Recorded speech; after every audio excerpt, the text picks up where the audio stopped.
The gentleman from Utah, Mr. Stewart, is recognized. Thank you, Chairman, and to witnesses. Thank you, Mr. Turley. My condolences that you've had to sit through 60 of these, but thank you for being willing to do that. I look forward to hearing from all of you, but Mr. Chairman, I also look forward to hearing others who are key to this investigation. Christopher Wray, the Attorney General, former FBI Director Comey, former CIA Director Brennan. I hope we have a chance to hear from them as well. I want to share with you my first experience in this area. 2017, member of the House Intelligence Committee, after months and months of stonewalling, we were finally allowed to go to the FBI building and to read the FISA application on Carter Page. And after reading that application, it was very, very clear to me the FBI has lied to the FISA courts. The FBI has lied to Congress, and the FBI has lied to the American people. After that, I had a similar experience with some CIA documents and then other agencies. And the result of this is when, Mr. Turley, you talk about losing the faith of the American people, if an FBI agent called me today and said they wanted to speak with me, I would never speak to them, regardless of the topic, without my attorney present. And by the way, Congress has to reauthorize 702 this year. And we are a long way away from getting the trust of confidence because of the subject we're talking about today. And we'll lose a valuable tool if many people are simply going to say, we won't give them that authority, they abuse it. I'd like to focus on the FBI abuse if I could. I'd remind you, Carter Page was an innocent American citizen. The FBI said he was a Russian spy. Turned out that was not true. In fact, turned out there was zero evidence that he was a Russian spy. And yet, the FBI IG went and looked at the FISA application, and this is what they found. And Mr. Williams, I hope you'll pay attention to this because I'm going to ask you a question about this. They found 17 significant errors, omissions. They found 51 wrong or unsupported factual assertions, including FBI lawyers who simply made up evidence and included it in the FISA application. Disgusted by this, I would suppose, the IG went and looked at random 25 other FISA applications and found significant inconsistencies and omissions in every one of them. Mr. Baker, you're a former FBI agent. Do you think that 17 omissions, 51 wrong assertions in a FISA application that, by the way, if you're going to get one right, don't you think that one that's targeting the President of the United States would be one you'd be particularly careful of? And yet they found that many omissions. Do you find that a standard acceptable? Of course not, Congressman. And in fact, it's actually even worse than you described. There was exculpatory information available that was not considered. Some of the information that was considered, we now know from the Steele dossier was false. That's right, and the list goes on. But even beyond that, the fact is that individual American, that U.S. person, Carter Page, should not have been subject to that FISA surveillance because he was an individual who, this is all on the public record now, had cooperated with the CIA and the FBI in previous investigations. So he would, by the guidelines that existed then, he should have been excluded from FISA. He could have been directly interviewed. That's right. Mr. Baker, I'm going to cut you off because you've made your point. Mr. Williams, do you think that, as I've described to you, 17 omissions, 51 wrong assertions in one FISA application is professionally done? Sir, I would say that this is a matter that continues to be of interest to the Justice Department. It's a simple question. Do you find that acceptable? I think it's hilarious that you won't say, no, I don't. What I'm saying, sir, is that this is a matter before the Justice Department and Congress that has been ongoing for years. Okay, so you won't answer the question what if I will you find say that is acceptable. that it makes sense for you to direct the question to the Justice Department. I'm asking your opinion. I'm not asking you for any insight into their investigation. I'm asking for a simple opinion. Do you find that acceptable? What I will say, as is my never mind. You're not going to answer the I question. think he's answered. Because of this, the FBI initiated reforms. And you know what they were? Trainings.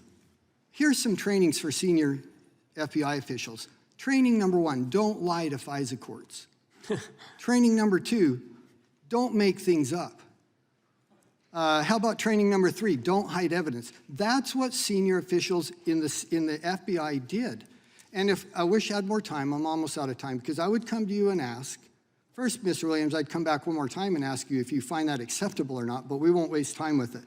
I would ask, how do we restore faith in the FBI? because we want to trust the FBI. And people say you're going after the FBI. What nonsense. We're trying to protect the FBI. I know FBI agents who are deeply offended by what they see. They want us to hold them accountable, and that's what the committee is going to do. Thank you. I yield back. Thank the gentleman. Chair now recognizes the gentleman from North Carolina, Mr. Bishop. Thank you, Mr. Chairman. Mr. Turley, I saw the effort to discredit you by a member on the other side sort of go down in flames. I don't think much else needs to be said about that. But, you know, I think what is interesting about what you've written and then in your testimony about the Twitter files and your tentative conclusion about what they may indicate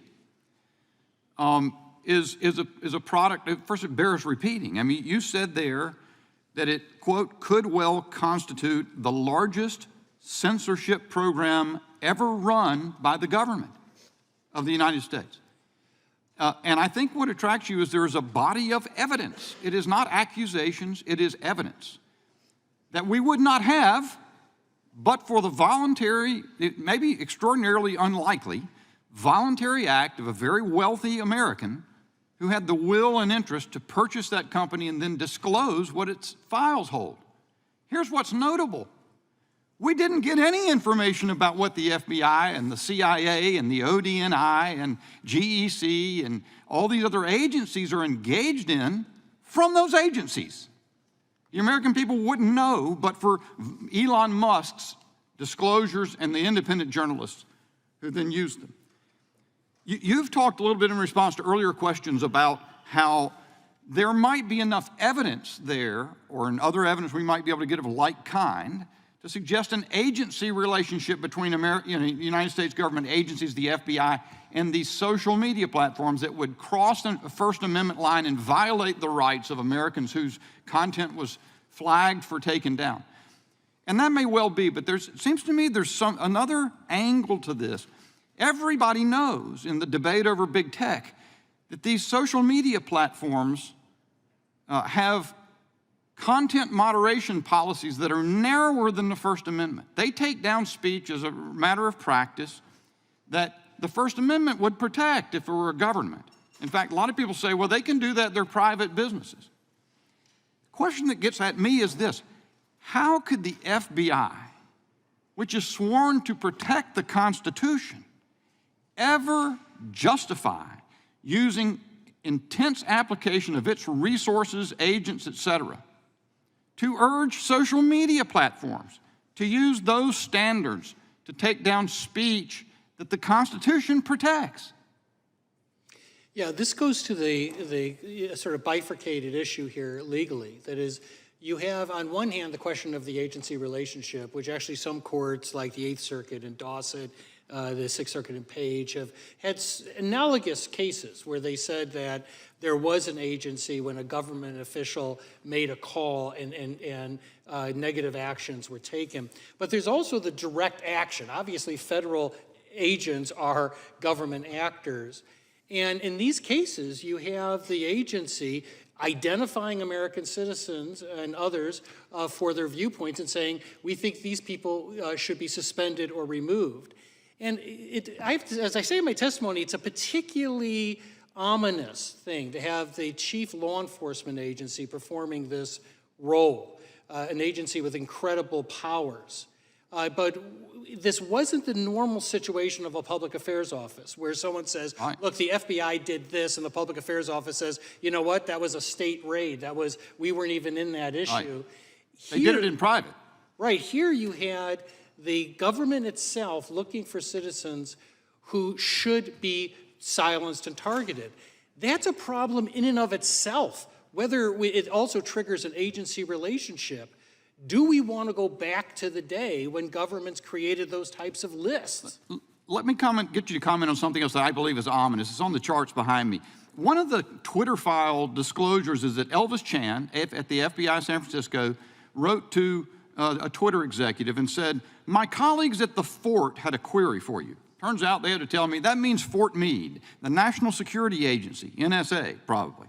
A few years ago, Twitter said they would no longer provide their data feed to members of the IC. That means intelligence community. And he goes on to ask whether they'd colleagues at the NSA want to know if they'd reconsider that, because the NSA would like to vacuum up every word mentioned on Twitter by American citizens to be analyzed by computers to figure out what they would make of it. What about that? You don't comment on that in your column, but I'm curious what your impression is of that. Well, that's another troubling aspect of this interstitial relationship between the government and social media companies. Now, on some occasions, the social media companies said, we're not going to do that. But all these different layers of interaction that the Twitter files refer to make it harder and harder to discern where the government ends and the social media company begins. And I want to emphasize that when I talk about the largest censorship system in history, that is really unquestionable, right? Even Twitter alone is a massive censorship system. And you combine the other companies. Now, it is privately run, and now we're looking at how much of that was being directed or influenced by the United States government. But we are, without question, talking about the world's largest censorship system. And when you add elements like the one that you talked about, of this sort of interstitial relationship or cross-pollination between agencies and social media, it becomes a very menacing prospect. These companies are enormously powerful. They control much of our political speech. And as we talk about the dangers to democracy, and I agree with many of the Democratic members and the Republican members about the need to protect our democracy, that's a threat to democracy. When you have the ability of people to speak and control of companies that are using standards that are really undiscernible. Yesterday, when we heard the testimony of one of the Twitter executives, she gave a standard for which they would decide what could be censored. I wrote about it today on the blog. That standard defies definition. And I will simply say that the greatest danger of the First Amendment is the chilling effect, the unknown of when you will be targeted. I regret my time's expired, Mr. Chairman.